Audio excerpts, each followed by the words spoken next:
ছোৱালীক চৰকাৰী চাকৰি দি প্ৰথমতে মই যেতিয়া কলো যে 1 লাখ ল'ৰা ছোৱালীক চাকৰি দিম মোক কোনেও বিশ্বাস কৰা নাছিলে বোলে কৰ পৰা 1 লাখ চাকৰি দিব আৰু 1 লাখ যদি চাকৰি দিয়েও টকা দিব লাগিব ঘোষ দিব লাগিব দুখীয়া মানুহে কৰ পৰা চাকৰি পাব আৰু যদিও মানুহে ভোট দিছিলে সরকার হল কিন্তু মানুহে ভাবা নাছিল যে আমি 1 লাখ ল'ৰা ছোৱালীক সৰকাৰি চাকৰি দিম কিন্তু মই মুখ্যমন্ত্ৰী হলো আৰু আমি সকলোৱে লগ লাগি একেলগে কাম কৰিলো 5 বছৰ পিছত আমি 1 লাখ নহয় 1,65,000 ল'ৰা ছোৱালীক আমি অসম চৰকাৰক চাকৰি দিব পাৰিলো আজি যেতিয়া মই কোনোবা মিটিঙত যাওঁ ল'ৰা ছোৱালীয়ে মোক কি কয় মামা কমান্ডৰ পোষ্ট বঢ়াই দিব কৰবাত গলে ল'ৰা ছোৱালী কয় পুলিচৰ এজটো অলপ বঢ়াই দিব কবাত গলে ল'ৰা ছোৱালীয়ে কয় যে আমাৰ অলপ হাইটটো কমাই দিব কৰবাত গলে ল'ৰা ছোৱালীয়ে মোক খুদে যে মামা টেটৰ পৰীক্ষা কেতিয়া হ'ব কৰবাত গলে ল'ৰা ছোৱালীয়ে মোক খুদে মামা এডিআৰই 3 কেতিয়া হ'ব তাৰ মানে ল'ৰা ছোৱালীৰ মনত এই যে 1,65,000 আমি চাকৰি দিলো ল'ৰা ছোৱালীৰ মনত এটা উৎসাহৰ পৰিৱেশ সৃষ্টি হল যে আজি আমিও চাকৰি পাব পাৰো অলপ কষ্ট কৰিলে অহাৰ ইন্টাৰভিউ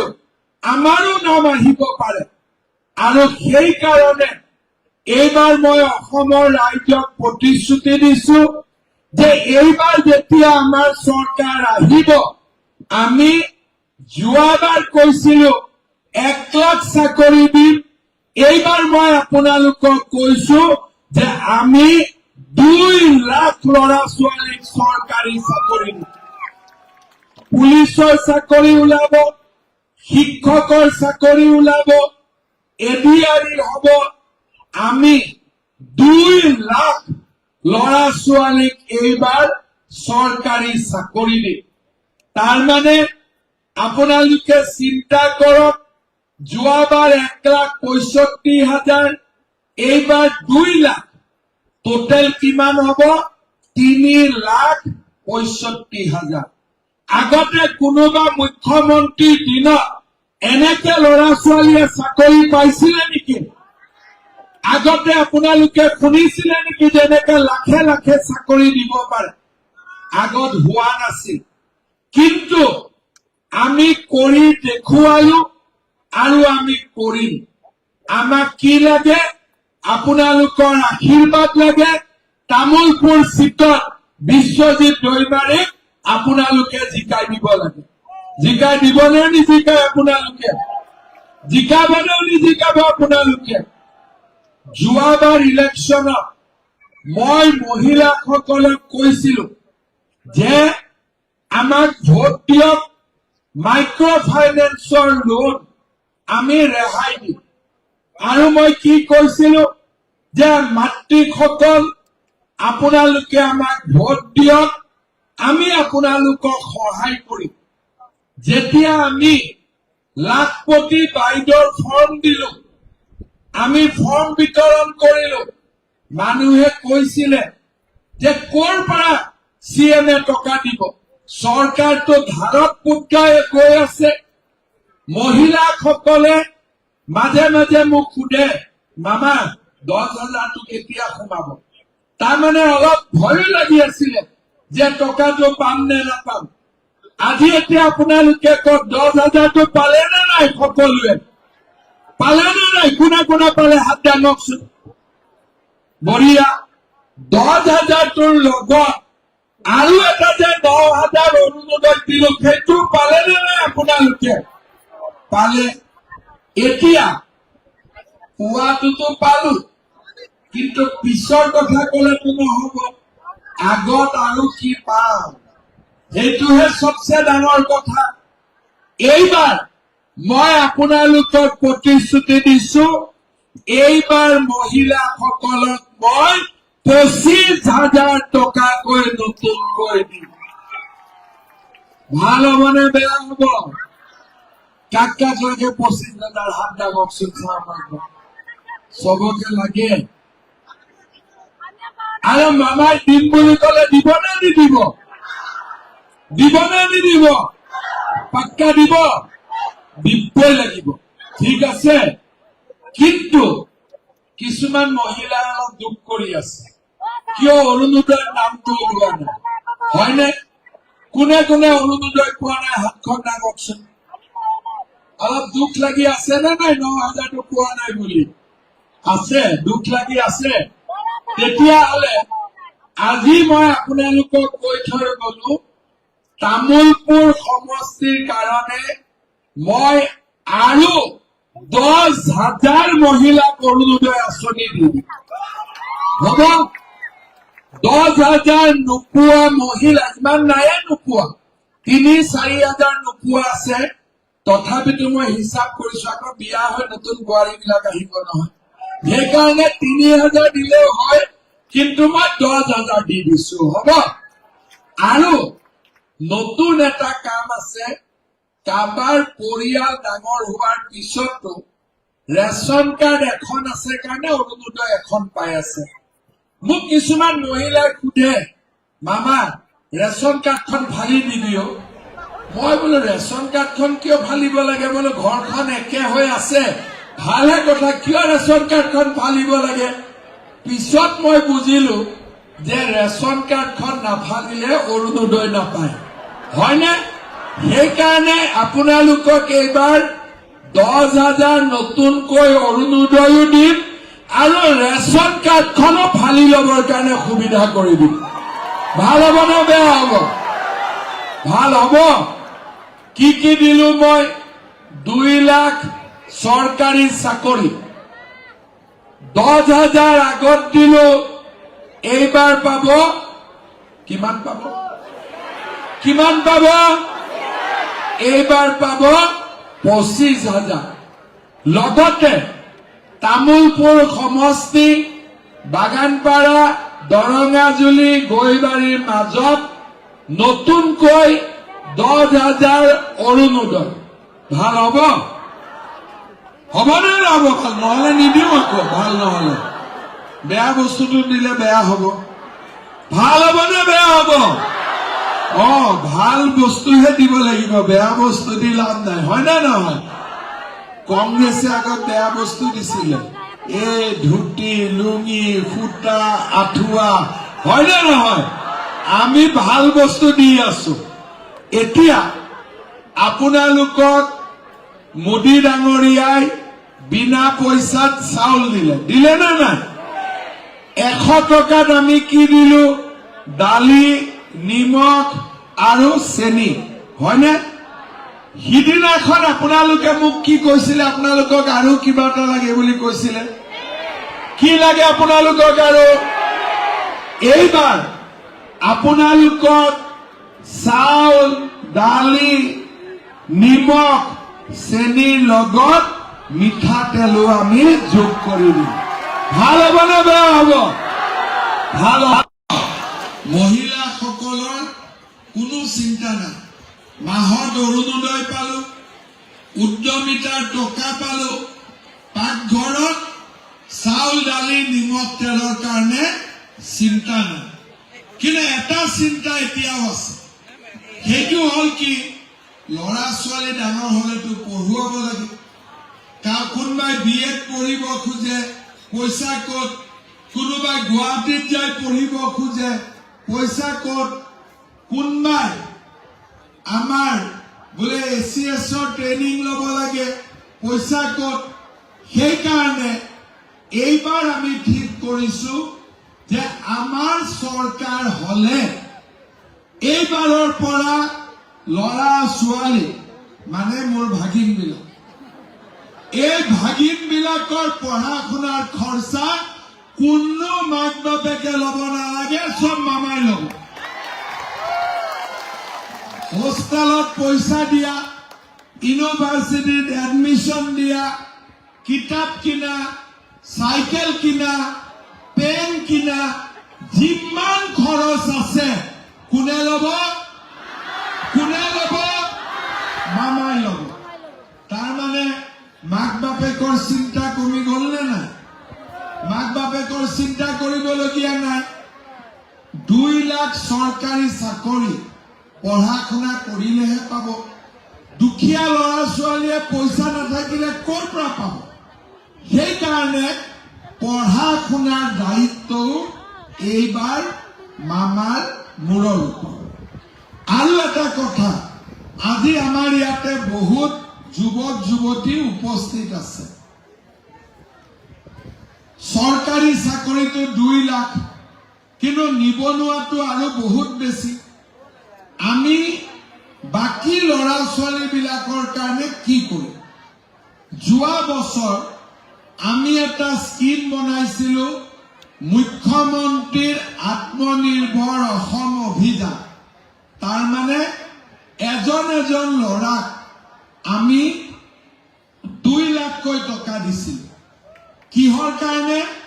ব্যৱসায় কৰক, বিজনেছ কৰক, আৰু এই 2 লাখ চৰকাৰক ঘূৰাই দিব নালাগে, আৰু 2 লাখ টকাৰ ওপৰত কোনো সুতো দিব নালাগে, ইণ্টাৰেষ্টটো দিব নালাগে। যোৱাবাৰ আমি তামুলপুৰ সমষ্টিত প্ৰায় 700 ল'ৰা ছোৱালীক 2 লাখকৈ টকা আমি দিছিলো ব্যৱসায় বাণিজ্য কৰাৰ কাৰণে। এইবাৰ মই যেতিয়া অসমত ইলেকশ্যনৰ মিটিঙত গৈছো, আশীৰ্বাদ যাত্ৰাত গৈছো, ল'ৰা ছোৱালীবিলাকে মোক কৈছিলে যে মামা, আপুনি দিয়া 2 লাখ টকা দি এই দোকানখন আমি খুলিছো। মোৰ মনটো খুব ভাল লাগিলে। সেইকাৰণে এইবাৰ আমি সিদ্ধান্ত লৈছো যে 1 লাখ ল'ৰাক 2 লাখ টকা কম হ'ব। এইবাৰ আমি 10 লাখ ল'ৰাক আমি 2 লাখ টকা কৰি দিম। ল'ৰা ছোৱালীক ব্যৱসায় বাণিজ্য কৰিবৰ কাৰণে আমি 2 লাখ টকাকৈ দিম। ঘূৰাইও দিব নালাগে, ইণ্টাৰেষ্টটো দিব নালাগে। আৰু নতুন কথা নহয়, যোৱাবাৰ আমি 1 লাখত দিছিলো, এইবাৰ আমি 1 লাখৰ জাগাত 10 লাখ ল'ৰা ছোৱালীক দিব। তামুলপুৰত বিশ্বজিৎ দৈমাৰী MLA হ'ব, গতিকে তামুলপুৰতো আমি স্পেচিয়েলি দিব লাগিব। তামুলপুৰৰ মই 10,000 ল'ৰা ছোৱালীক 2 লাখ টকাকৈ দিম। 10,000 ল'ৰা ছোৱালীক 2 লাখ টকাকৈ দিম। ভাল হ'বনে বেয়া হ'ব? এই টকাটো ঘূৰাইও দিব নালাগে, সুদো দিব নালাগে, ভাল কৰি ব্যৱহাৰ কৰিব লাগে। তাৰমানে আপোনালোকে চিন্তা কৰক, বিজেপি আৰু BPF-ক ভোট দিলে 2 লাখ চৰকাৰী চাকৰি, 10 লাখ যুৱক যুৱতীয়ে 2 লাখ টকা কৰি চৰকাৰী সাহায্য। আই মাতৃসকলে যোৱাবাৰ 10,000 পাইছিলে, এইবাৰ 25,000 টকা পাব। আৰু তামুলপুৰ সমষ্টিত 30,000 মহিলাই অৰুণোদয় পাই আছে।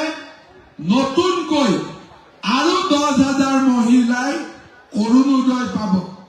ৰেচনৰ দোকানত আমি চাউল, দালি, নিমখ, চেনি পাই আছিলো, লগত আমি মিঠাতেলো পোৱা আমাৰ আৰম্ভ হ'ব। শ্ৰদ্ধা ৰাইজ, যোৱা 5 বছৰত আপোনালোকে দেখিছে যে তামুলপুৰৰ উন্নতিৰ কাৰণে আমি কিমান কাম কৰিছিলো। কিন্তু এতিয়া যিহেতু হাগ্ৰামা মহিলাৰীও আমাৰ লগত থাকিব, আমাৰ লগত আছে, এনডিএ হিচাপত আমি 2জনে লগ লাগি আপোনালোকৰ কাৰণে আৰু বেছিকৈ কাম কৰিম। আপোনালোকে মোক এটা কথা কওক, দিল্লীত কাৰ চৰকাৰ আছে? দিল্লীত কাৰ চৰকাৰ আছে? কোকৰাঝাৰত কাৰ চৰকাৰ আছে? দিল্লীত আছে নৰেন্দ্ৰ মোদী, কোকৰাঝাৰত আছে হাগ্ৰামা। দিছপুৰত কাৰ চৰকাৰ হ'ব? কাৰ চৰকাৰ হ'ব? তেতিয়াহ'লে আমি ভোটটো কাক দিব লাগিব?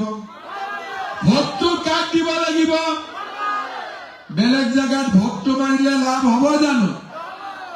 আন কাবাক ভোট দিলে মহিলাসকলক ইমান সুবিধা দিব জানো? দিবতো নোৱাৰে। দুটা হওক, হাগ্ৰামা আৰু হিমন্ত, হয়নে? দুইজনে লগ লাগিলে আমি কিমান কাম কৰিব পাৰিম আপোনালোকে এবাৰ চিন্তা কৰক। সেইকাৰণে এইবাৰ ক'ত ভোট দিব লাগিব? হাগ্ৰামা আৰু হিমন্ত য'ত, তাতে আমি ভোট দিব লাগিব, হয়নে? মই ঠিক কৈছো নে নাই? এতিয়া মোক বিশ্বজিৎ দৈমাৰী ডাঙৰীয়াই কৈছে যে আমাৰ ইয়াত কেইটামান কাম কৰি দিব লাগে। আমাৰ বাগানপাৰা কলেজখনক প্ৰাদেশিকৰণ কৰি দিব লাগে।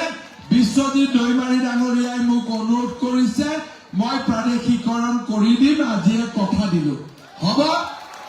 তাৰপিছত মোক কৈছে যে আমাৰ নলবাৰী গণেশ মন্দিৰটো উত্তৰকুচি, এই ৰাস্তাটো অসম মালাত ডাঙৰ কৰি দিব লাগে।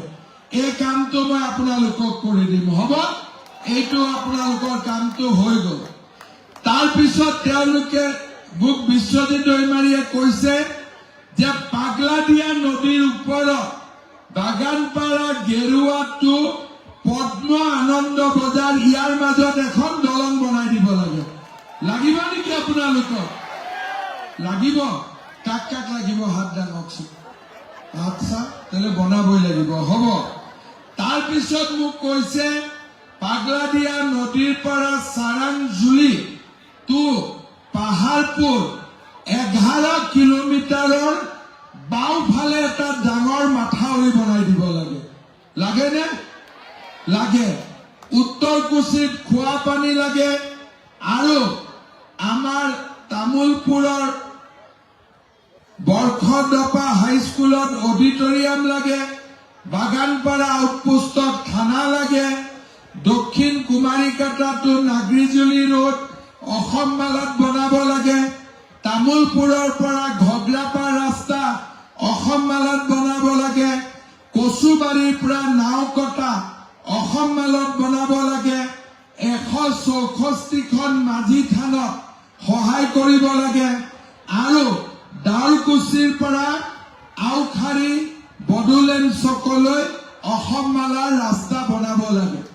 এই গোটেই কামবিলাক মই কৰি দিম, হ'ব? আজি আপোনালোকক মই প্ৰতিশ্ৰুতি দিছো। বিশ্বজিৎ দৈমাৰীক জিকাব নে নিজিকাব? সকলোৱে মিলি জিকাব? মহিলাসকলে কি কয়, জিকাব নে নিজিকাব? অকল মহিলাসকলে কয় জিকাব নে নিজিকাব? এতিয়া আমাৰ যুৱক যুৱতীসকলে কয় বিশ্বজিৎ দৈমাৰীক জিকাব নে নিজিকাব? পাক্কা জিকাব? আপোনালোকক মই এটাই কথা কলো, হাগ্ৰামা মহিলাৰী হিমন্ত বিশ্ব শৰ্মা, BPF, বিজেপি, আমি দুইজনে লগ লাগি যেতিয়া কাম কৰিম 100% তামুলপুৰ সমষ্টিৰ উন্নতি হ'বই, তাত একো সন্দেহ নাই। আপোনালোকে মাত্ৰ বিশ্বজিৎ দৈমাৰী ডাঙৰীয়াক জিকাই দিয়ক। বিশ্বজিৎ দৈমাৰী অসম এছেম্বলিৰ স্পীকাৰ, অহাবাৰো যেতিয়া তেওঁ MLA হ'ব, তেওঁ ডাঙৰ আসনতে বহিব, তেওঁ সৰু আসনত নবহে। সেইকাৰণে আপোনালোকে বিশ্বজিৎ দৈমাৰীক ভোট দিয়ক আৰু আপোনালোকে বিজয়ী কৰক। তামুলপুৰত আগতে বিশ্বজিৎ দৈমাৰী MLA আছিল, তাৰপিছত মোৰ বন্ধু ইমানুৱেল MLA হৈছিলে। এইবাৰ আমি ইমানুৱেল, বিশ্বজিৎ দৈমাৰী, মই, হাগ্ৰামা, আমি চবে একেলগে লগ হৈ তামুলপুৰৰ ৰাইজৰ বাবে দিনে নিশাই আমি কাম কৰিম, যাতে তামুলপুৰ সমষ্টি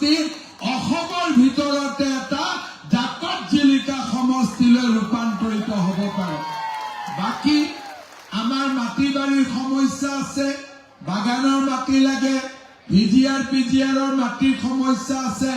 বিটিচিৰ ইলেকশ্যনৰ সময়ত মই কৈ গৈছিলো হাগ্ৰামা মহিলাৰী আৰু মই বহি আপোনালোকৰ সব কাম কৰি দিম।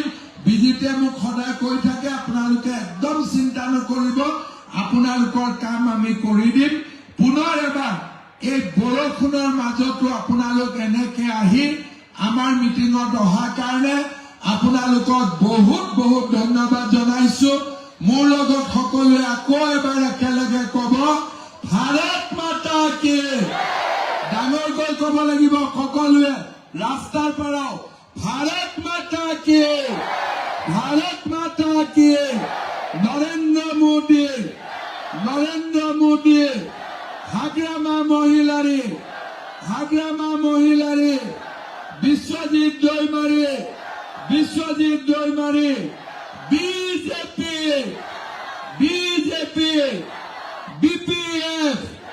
বিপিএফ বন্দে বহুত বহুত ধন্যবাদ।